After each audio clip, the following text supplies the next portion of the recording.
AI, skill, and what we lose when we stop struggling. Let's begin with something ordinary. Bread. For thousands of years, bread was made by hand, kneaded by muscle.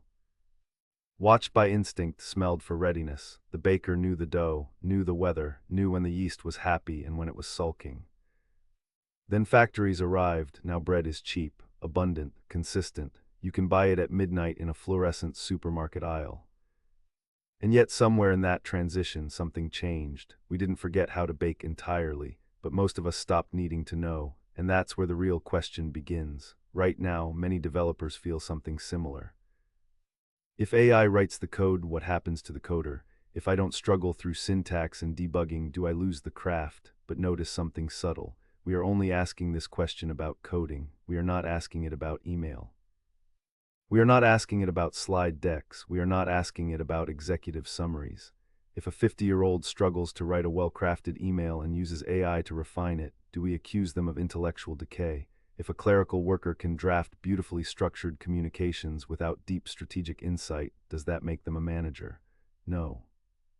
It makes them skilled at expression.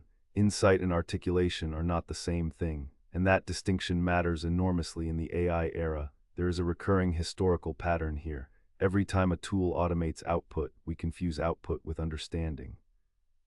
The calculator automated arithmetic. We worried about mathematical decline. Word processors automated formatting. We worried about writing skill. Spreadsheets automated ledger work. We worried about accountants. Machine translation automated bilingual tasks. We worried about translators. Now generative AI automates code, and we worry about developers. But history shows something interesting. The jobs rarely vanish overnight. They mutate. You've seen this pattern. The technical writer who could articulate architecture beautifully but never built it. The developer who could draw elegant system diagrams but preferred vision over implementation. The clerical worker who automated her workflow with mail merge and small internal portals. In each case, output ability elevated them. Output skill does not equal domain depth. Sometimes it does. Sometimes it doesn't, and sometimes the system promotes articulation over comprehension. That has always been true, long before AI. AI simply accelerates the distortion. Here's the real shift. We used to have factories that produced physical goods. Now we have factories that produce technical capability. Large AI systems are effectively cognitive factories, at scale. At speed, at marginal cost. When bread is abundant, what happens to bakers? When code is abundant, what happens to coders? The answer is not extinction. It is stratification. When a factory produces bread cheaply, the small baker cannot compete on volume. Similarly, when AI produces code instantly, a junior developer cannot compete on boilerplate. AI commoditizes the surface. Humans differentiate on depth. There's a psychological layer here. Struggle builds memory. Friction builds intuition. If AI removes the friction, do we lose the intuition? Sometimes. Yes, if a student never practices arithmetic, their number sense weakens. If a developer never debugs deeply, their mental model becomes shallow. Struggle is not the only path to mastery. Guided acceleration can also build skill. A senior engineer mentoring you can shorten your struggle. AI can act as that mentor. The difference is intentionality. If you use AI to bypass thinking, you atrophy. If you use AI to compress learning cycles, you accelerate. The tool is neutral, the discipline is not. Let's return to the clerical worker who automated her workflow. She had domain insight. She understood the business. She saw inefficiencies. Before AI, she needed a developer. Now she can prototype solutions herself. Is that degradation or democratization? AI is not just replacing developers. It is amplifying domain experts. The danger is not that non-coders can code. The danger is that coders forget to understand. There is also something uncomfortable. For years, development felt like arcane knowledge, a kind of digital priesthood. Syntax was power, complexity was leverage. Now that barrier is lowering. And when barriers lower, status shifts. Some resistance is about skill preservation. Some resistance is about identity protection. We must be honest about both.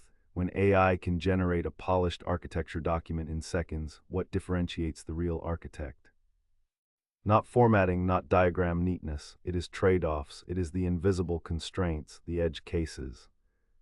The long-term cost implications, the support burden 5 years later. AI can generate a plausible proposal, but it cannot carry operational memory. It cannot suffer consequences.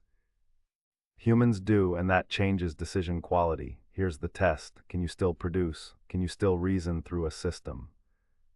Can you knead dough? The resilient professional is not the one who rejects factories. It is the one who can operate with and without them. Automation rarely erases entire professions. It transforms task composition. Routine shrinks, judgment grows, low-skill tasks compress, meta-skills expand, AI fluency becomes valuable. But so does critical reasoning. We are not seeing the extinction of expertise. We are seeing its redefinition. AI makes beginners more powerful, but it makes masters more dangerous. Because a master with AI can operate at extraordinary leverage, the weak coder with AI produces average code faster. The strong architect with AI can simulate possibilities, test trade-offs, and reason across scenarios at a level previously impossible. AI is not flattening ability, it is amplifying gradients. The real risk is not that AI replaces coders. The real risk is organizational laziness. Boards may fund overly complex systems that were never stress-tested. Evaluation becomes the scarce skill, the ability to question scale. To question cost, to question necessity. AI accelerates production. It does not automatically improve governance, but here is the optimistic truth. AI has no ego, no territorial insecurity, no fear of being replaced. It will teach you everything it knows. It does not resent your growth. It will debug with you at 2 a.m. It will explain architectural patterns endlessly. It will critique your writing without exhaustion. Used correctly, it is the most patient mentor humanity has ever had. So what is actually happening? We are not witnessing the death of skill. We are witnessing the industrialization of entry-level production. AI industrializes technical artifacts. This compresses the bottom layer, elevates the abstraction layer, and rewards those who think beyond output. Junior roles will require AI fluency immediately. Senior roles will require deeper system judgment. Pure syntax memorization will decline in value. Debugging intuition will increase in value. Communication skill will merge with technical oversight. Domain expertise plus AI will outperform raw technical isolation. The new elite will not be those who reject AI, nor those who blindly rely on it. It will be those who can toggle. So let me leave you with this. Did we stop valuing good food? Did mathematics die? Did communication vanish? Or did the center of gravity move? Who writes your judgment? Who carries the operational risk? Or outsourcing your thinking? Or to avoid discomfort when the factory of intelligence hums in the background?